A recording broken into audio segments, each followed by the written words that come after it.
They say behind every great heavyweight is a coach who either builds them into a monster or leaves them wide open to fall apart. And right now, Daniel Dubois just slammed the door on his partnership with trainer Don Charles. I'd like to thank Don Charles for the hard work and effort he's put into me over the last 18 months. But now I feel like I need a fresh change and a new start for this next phase of my career, where I look to become two-time heavyweight champion of the world. The split is messy, the timing is brutal, and the question hanging over everyone's head is simple: can Dubois bounce back stronger? Or are we looking at another talent doomed to fade into the background? Let's break it down. Dubois is only 26, but his career already feels like it's been lived in dog years. From the hype train that nearly crowned him the future of the heavyweight division, to that crushing orbital bone injury against Joe Joyce, Dubois has walked the tightrope between promise and collapse. And when Don Charles took over his corner, fans thought maybe this was the reset button. Charles had been around the block. He guided Derek Chisara through wars, gave him that trademark bulldog grit. But the Dubois-Charles marriage?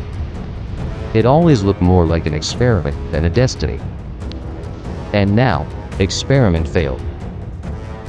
So what went wrong? Daniel Dubois parting ways with Don Charles is disgusting. If you are Daniel Dubois, let's just be honest right now. And I like Tony Sims. I think he's an excellent trainer. But I don't think any trainer in the world would have had Daniel Dubois in a position to beat Alexander Usyk in that ring that night. He would have lost regardless what happened. So if that's the situation, the case at hand, why don't you look at what Don Charles has done for you?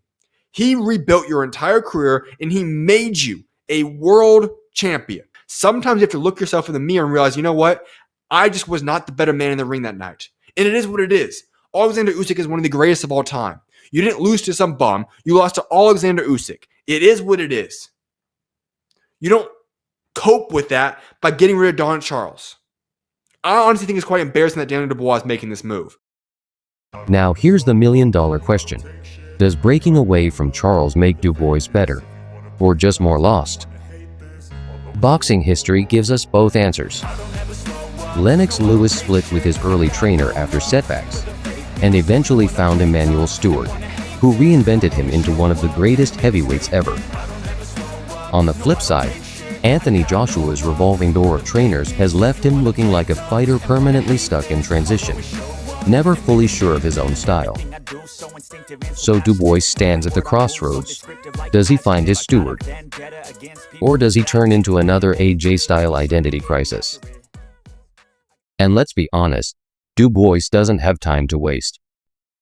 The heavyweight division is heating up. Tyson Fury, Usyk, Joshua, Hrgovic, Zhang. The Sharks are circling. One wrong move, and Dubois becomes just another what-if story. But one right partnership, someone who can harness his raw explosiveness without dulling it down, and suddenly, we're talking about a genuine contender again. It's the eternal gamble of boxing. Change can save you, or it can bury you. So here's the real drama. Dubois isn't just fighting opponents anymore. He's fighting himself. Can he control the chaos, find the right voice in his corner, and finally unleash the version of himself we've all been waiting for? Or is this breakup with Don Charles just the beginning of another downward spiral? Either way, strap in. The next move Dubois makes could be the most important of his entire career. And if you're hooked on the drama of boxing's biggest crossroads like this, make sure you hit that subscribe button right now, because we've got more fight breakdowns, more hype, and more behind-the-scenes chaos coming your way. Stick with us, because the heavyweight story, it's just getting started.